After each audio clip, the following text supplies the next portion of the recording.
Ayan, good morning Luzon, Visayas at Mindanao at sa buong mundo. Isang pinagpala pong Sunday morning, August 2, 2026. Yan. Good morning na po sa ating mga maagang nagising, Earl Bird, no? Father Joseph Trinidad, Pastor Adeline, diyan sa Lubang, Father Josepino, good morning. Good morning na po sa ating mga viewers ngayong umaga. Pagpalain tayo ng Panginoon sa buong maghapon, buong araw nito ng linggo. Ayan.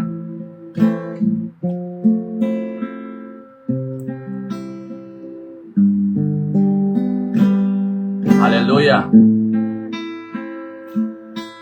Bago tayo mag-umpisa, tayo po ay umawit sa Panginoon. Handog natin siya ng papuri at pagsamba.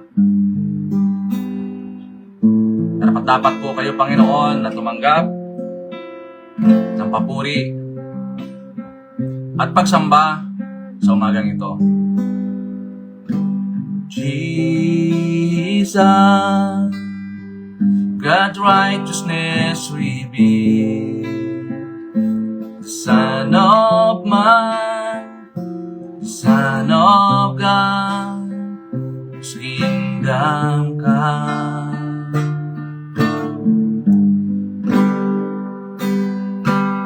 Jesus, redemption sacrifice, now glorified, now justified, His kingdom come. In this kingdom we'll know no end, in its glory shall know no bound, for the majesty and power of this kingdom King has come. In this kingdom reign, in this kingdom rule, in this kingdom power and authority. Jesus, God's righteousness revealed. Hallelujah, Jesus. Jesus,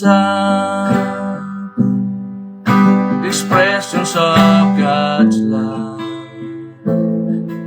the grace of God, the Word of God revealed to us.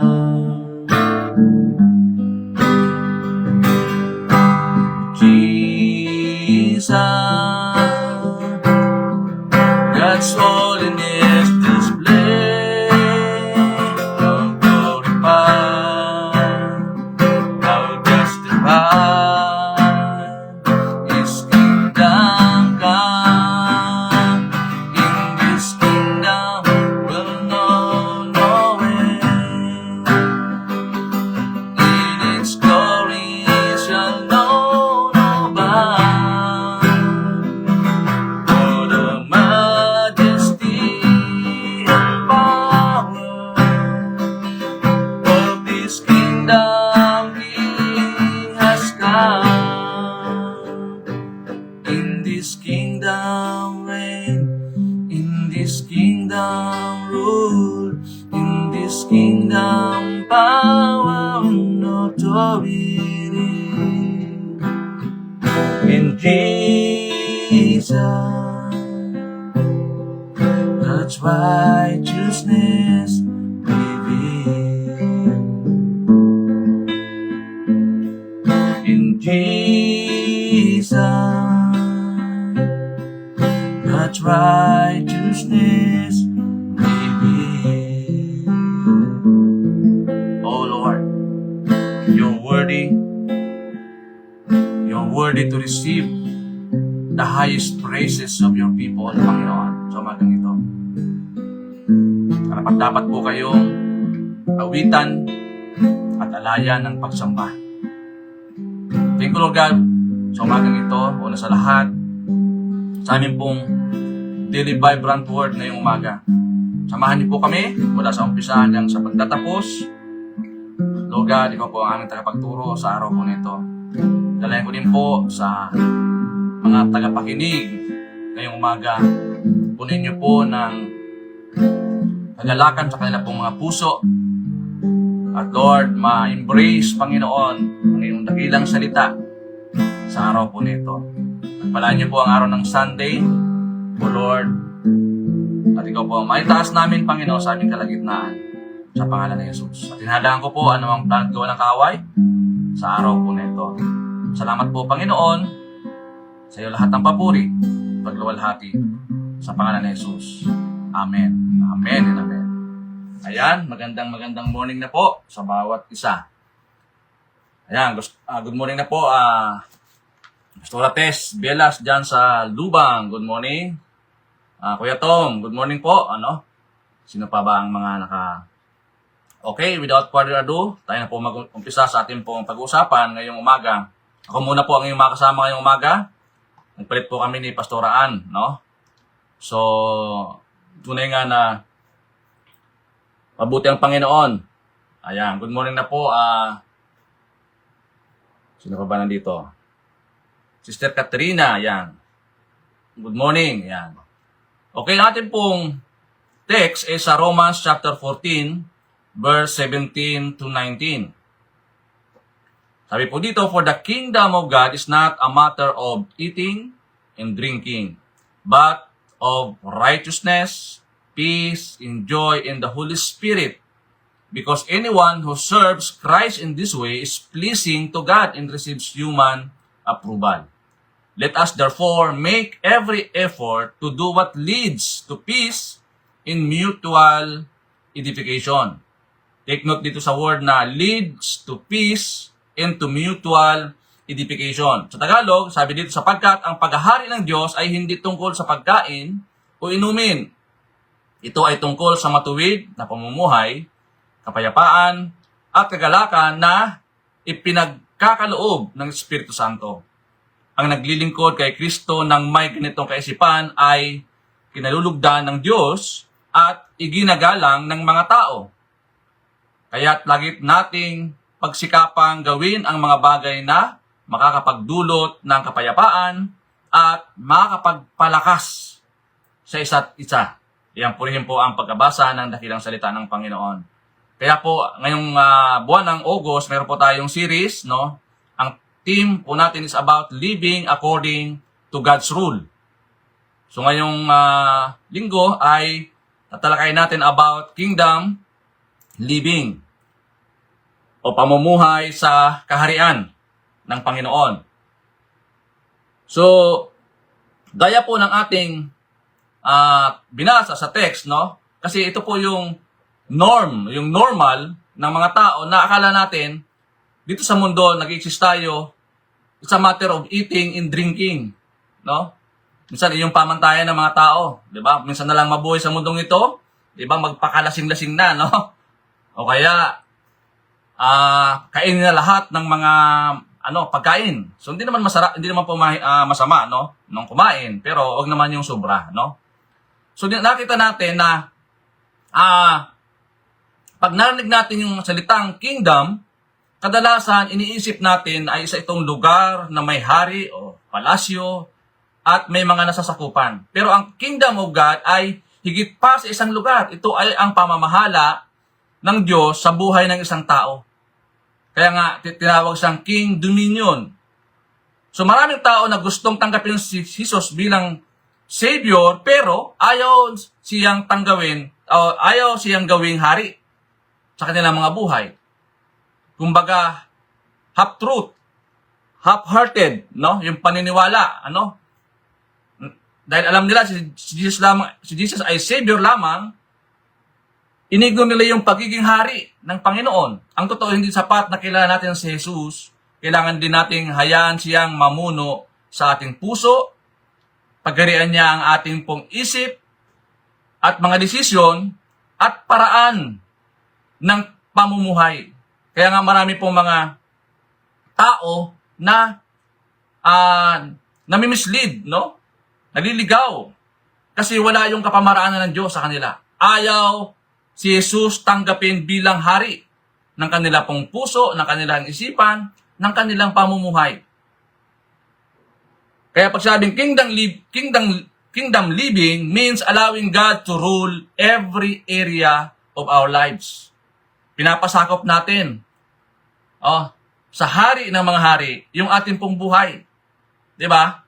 Ano sabi po ng Luke chapter 17, verse 20 to 21? The kingdom of God does not come with observation. For indeed, the kingdom of God is within you. Sa atin. Kaya nga, ang kahayaan ng Diyos ay nag-uumpisa yan, it begins in the heart. Kaya nga, di ba, ang nabubunagin po, yung ating spirito, at ang Diyos tumitingin sa ating pong puso, ano ba yung kahalagahan ng laman ng puso po natin? Kaya nga, yung mga Jew ay naghahantay sila ng the Messiah, di ba? Yung physical na kaharian. Nag-aantay sila. Ngunit sinabi ni Jesus sa kanila na ang kaharian ng Diyos ay nagsisimula sa puso ng taong nagpapasakop sa Kanya. Di ba? Kaya sa tao po, mga kapatid, bilang isang mananampalataya, hindi sapat na tawagin tayong Christian. Kasi ang Christian kasi universal, no? Ang tanong dito, si Jesus ba ay naghahari talaga sa iyong puso? Oo. Madali kasi magsabi na Christian, di ba? Pero ang tanong, nakikita ba si Kristo sa puso mo, sa pamumuhay mo? Di ba? Sa mga decision mo, nakikita ba si Jesus? Mga kapatid. So, pag ati pang sinuri, actually, ang isang sa pinaka-famous na preacher about kingdom principle ay si Dr. Miles Monroe. Di ba? Madalas natin siya nakikita, naririnig, no? Kaya pag sinabi pong kingdom in Hebrew, mamlaka. Ibig sabihin niyan to reign. And sa Greek po naman ay basilaya, means to rule or royal dominion. Kaya yung the word kingdom, may dalawa po siyang salita. Yung king, o hari, and yung dome is yung domain. Ibig sabihin yung pamamahala, to reign, to rule. Oo. Kaya nga, itong talatang ito ay mababasa natin sa Genesis chapter 1 verse 26. Di ba? Sabi po ng Panginoon, then God said, let us make mankind in our image, in our likeness, so that they may rule, yan, over the fish in the sea, in the birds in the sky, over the livestock, in all the wild animals, and and over all creatures that moves along the ground. Kumbaga, meron talagang specifics na trabaho. Si Adan, yung unang tao, is to govern, to rule. Di ba? Kaya nga, pag sinabing Kingdom of God, ay hindi lang tumutukoy sa lugar, kundi sa pamamahala ng Diyos sa buhay ng kanyang mga tao. Kaya nga, the Bible is all about the kingdom. Ano sabi ni Jesus sa Matthew chapter 24 verse 14? In this gospel of the kingdom will be preached in the whole world as a testimony to all nations, and then the end will come. Dito po, didinan ng ating pong Panginoon about kingdom. Hindi niya tinuro hindi siya nag-preach about prosperity. Hindi siya nag-preach about religion. Diba? Wala siyang inindorsong religion. Diba? Ngunit, ang kanya pong itinuro is yung kingdom. Kingdom principle. Diba? So, halimbawa, isipin natin na mayroong kaharian. Mayroong hari o presidente. Siyempre, mayroong mamamayan yan. Siyempre, may mga batas yan. May mga pinuno o namumuno. Ganito rin po ang kaharian ng Diyos. Mayroong pong king. Sino? Si Jesus. Sino po yung mga citizens? Siyempre, lahat ng tunay na mananampalataya, tayo po yun. We are the citizens of the kingdom. At syempre, yung batas, yung the law. Yung law ay yung salita ng Diyos. At yung purpose, mamuhay para sa kaluwalhatian ng Diyos. At paano natin malalaman na tayo po ay namumuhay sa kaharian ng Diyos, mga kapatid? Madali lang po. Una, sabi niya, kapag inuuna mo ang Diyos kaysa sa sarili. Sinusunod mo ang kanyang salita, nagpapakita ka ng pagmamahal, katapatan, at kabanalan. At uli, ang pinaka-core teaching talaga ng Bible is about love. Di ba? Talagang dito nagpapakita na yung tunay na pagmamahal, tunay na katapatan, at kabanalan. Kumbaga, mga kapatid, pagsuko, isinuko muna yung buhay mo sa ating pong Panginoon. Oo. Di ba? At kapag si Jesus na ang naghahari sa ating pong buhay, meron pong mga manifestation niya sa buhay po natin. Nagiging matuwid ang ating pamumuhay. Di ba? May kapayapaan tayo kahit may mga problema. At higit sa lahat, may kagalakan tayo kahit mahirap ang sitwasyon. Kaya magandang tanong sa ating pong mga sarili, nakikita ba sa buhay ko ang kabutihan ng Diyos, ang kapayapaan ng Diyos, at ang kaharian ng Diyos? Nakikita ba yan sa buhay po natin? Di papamuhay ba natin yung sinabi ni Pablo, di ba? Doon sa Romans. Nakita ba yung matuwid na pamumuhay sa iyo? Meron ka bang kapayapaan? At meron ka bang kagalakan na nagmumula sa banal na espiritu? Minsan kasi nangyayari, pag sinabing Kingdom of God is about religious activities o tradition. At hindi ito nasusukat. Oo, mga kapatid ko, na lagi tayong nasa simbahan. Kaya nga dito nakikita, yung naipapamuhay mo ba?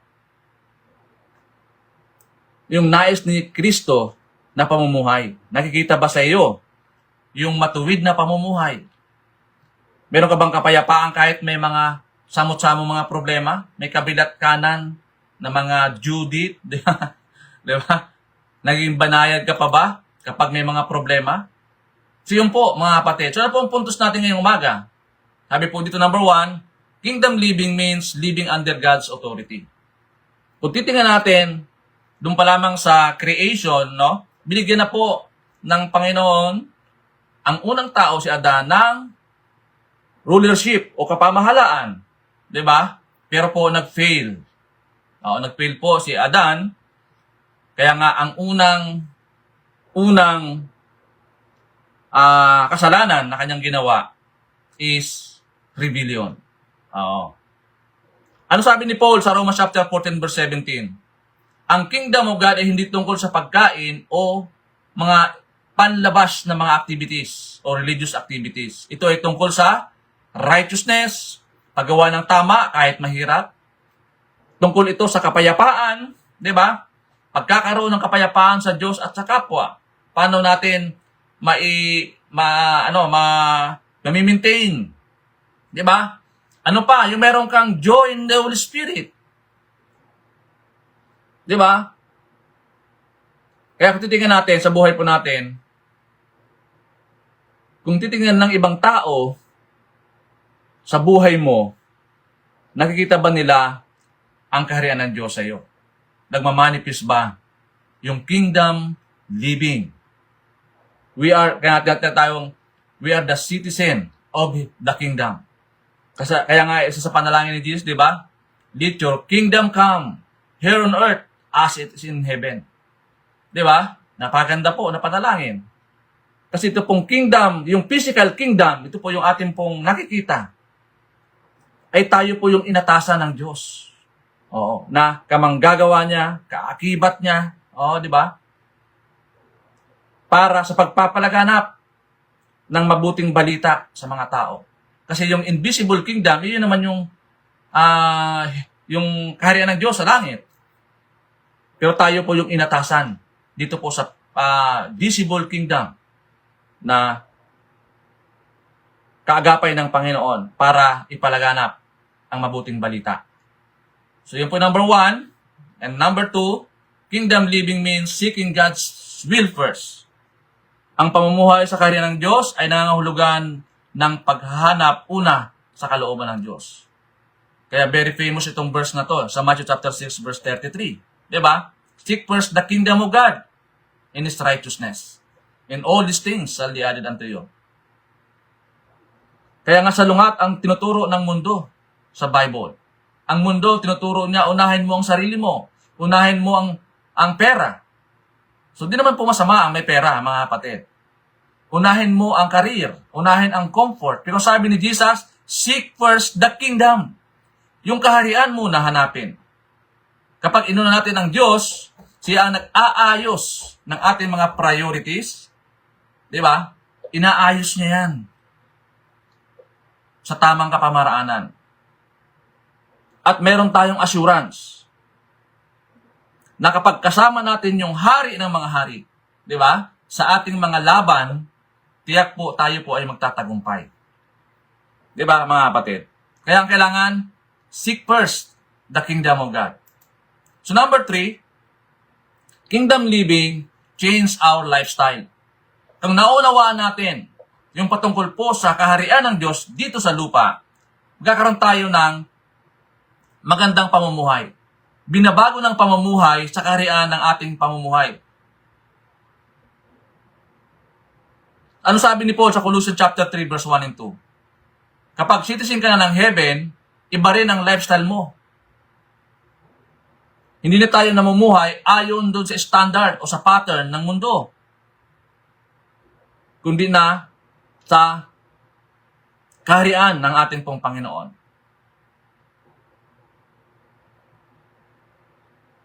Kaya, sabi nga kanina, di ba? Kingdom is not about eating and drinking. Di ba?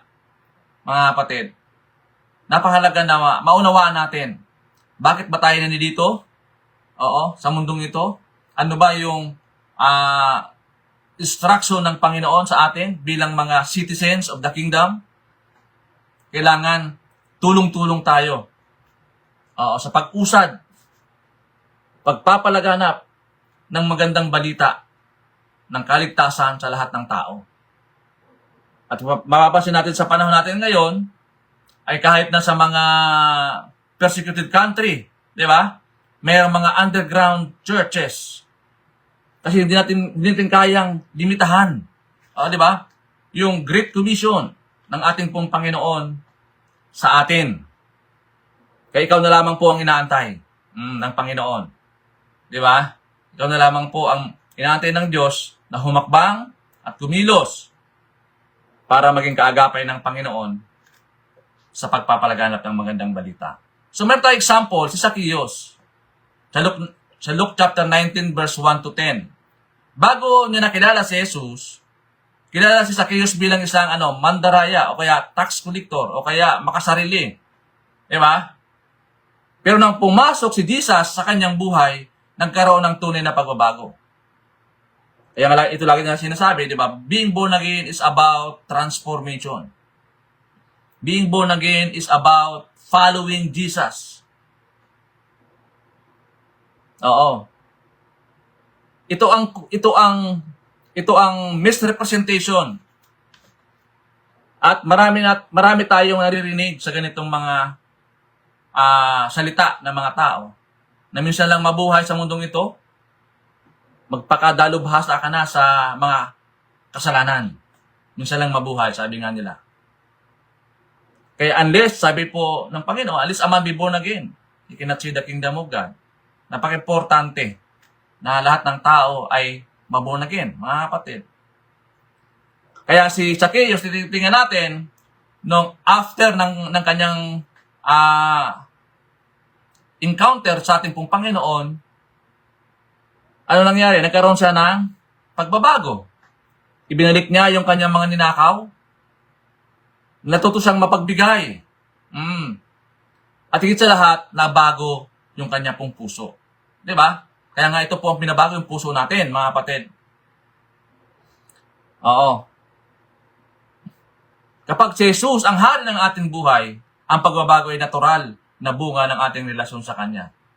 Kaya meron ka na kasing meron ka ng connection doon sa hari ng mga hari. Di ba?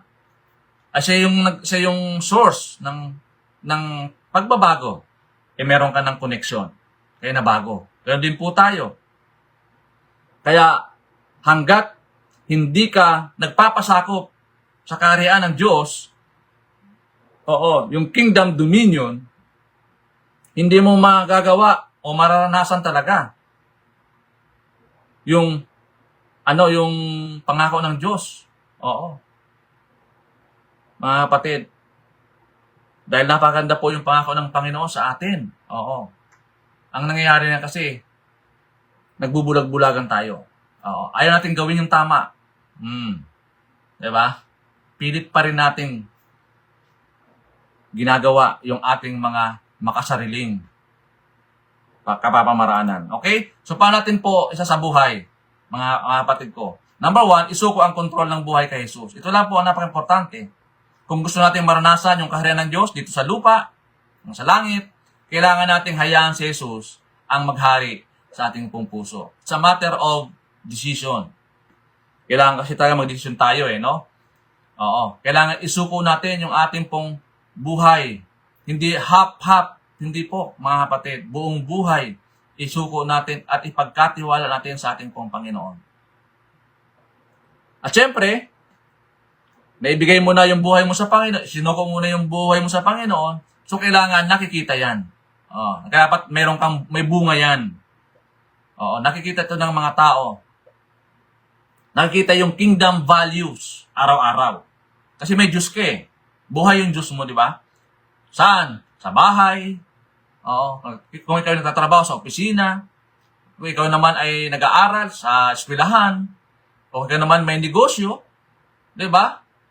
Huwag ka mag-apak ng kapwa, di ba? Magiging kilala tayo sa katapatan, sa kababaang loob, at pagmamahal. Mga kapatid, nakikita. Hindi mo pwedeng itago yan. Makikita at makikita talaga ng mga tao. Yung pagbabago, yung transformation sa buhay mo, makikita yan. Na may Kristo kang buhay. At nakikita yan ng mga tao. Kaya sabi ni Paul doon, di ba? Do not conform any longer to the pattern of this world, but be transformed by the renewing of your mind. Mamuhay ayon sa standard, huwag mamuhay ayon sa standard ng mundo. Yun ang karamihan Di ba? Sabi nga nila, sumasabay sa agos, sumasabay sa sistema. Tayo po iba, mga kapatid. Dito kasi nangyayari, kung sino pa yung may mga pera, sila yung nag-dominate. Pero sabi dito, pero sa kaharian ng Diyos, ang tunay na tagumpay ay ang pagiging tapat at masunurin sa hari ng mga hari. Di ba? Yung mga tao na sumusunod doon sa kalooban ng Diyos. May magandang pamumuhay. At hayaan ang banal na Espiritu ang gumabay sa bawat desisyon. Sabi dito, ang kaharian ng Diyos ay hindi lamang tungkol sa ginagawa natin, ito ay tungkol kung sino ang namumuno sa ating pong buhay. Sino ba yung nag-govern? Okay, sa ating pong puso, sa ating pong buhay. Di ba? Nakikita ba si Kristo sa ating pong pamumuhay? Sa lahat ng bagay, nakikita ba siya bilang isang anak ng Diyos? So sa conclusion, sabi dito, ang kaharian ng Diyos ay hindi lang tungkol sa pagiging miyembro ng simbahan. Ito ay tungkol sa pamumuhay sa ilalim ng pamamahala ni Jesus. Araw-araw. O kasi maraming mga tao na talagang nagsisimba, Pero yung pamumuhay nila, hindi naman nababago. Kapag si Kristo ang hari ng ating pong puso, makikita ito sa ating mga salita, sa ating magdidesisyon, sa ating relasyon, at syempre sa pamumuhay. At ang tunay na mamamayan ng kaharian ng Diyos ay hindi lamang nagsasalita tungkol sa hari, ipinapakita niya ang hari sa pamamagitan ng kanyang buhay. Di ba, mga kapatid? Hindi natin pwedeng tago. If Jesus is truly your King, your life will reflect His kingdom. Di ba, napaganda po ito, mga kapatid. Sabi dito, if Jesus is truly your King, your life will reflect His kingdom. Di ba? Nagniningas, nagliliwanag, umaapoy. Di ba, mga kapatid? At ito po ay nakikita ng mga tao.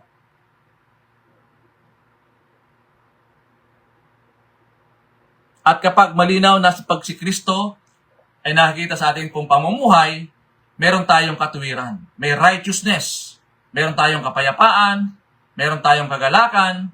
May pagmamahal. At merong obedience. At pagiging witness.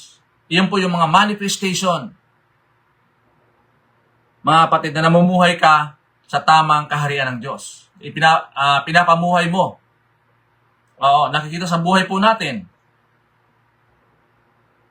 yung katwiran at yung kapayapaan. So, as a question to consider, sabi po dito, si Jesus ba ang hari ng bawat bahagi ng aking buhay o may mga lugar na ayaw ko pang isuko sa Kanya?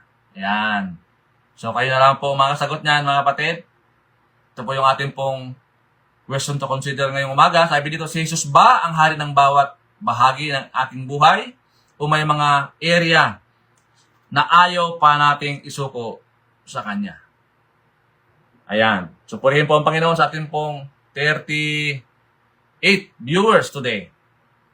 Sister Mau, good morning. Sino pa? Brother Christian, good morning. So, ngayon po ay araw po ng Sunday. Tayo po ay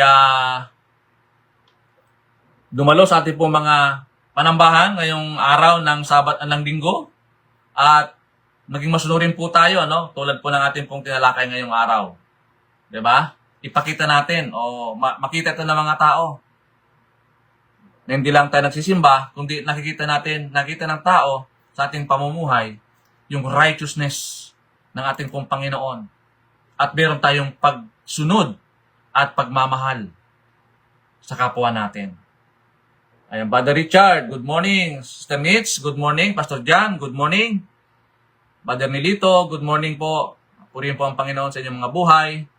Ay patuloy po nating suportahan ang Daily Vibrant Words araw-araw, 5 o'clock in the morning, no, mga kapatid.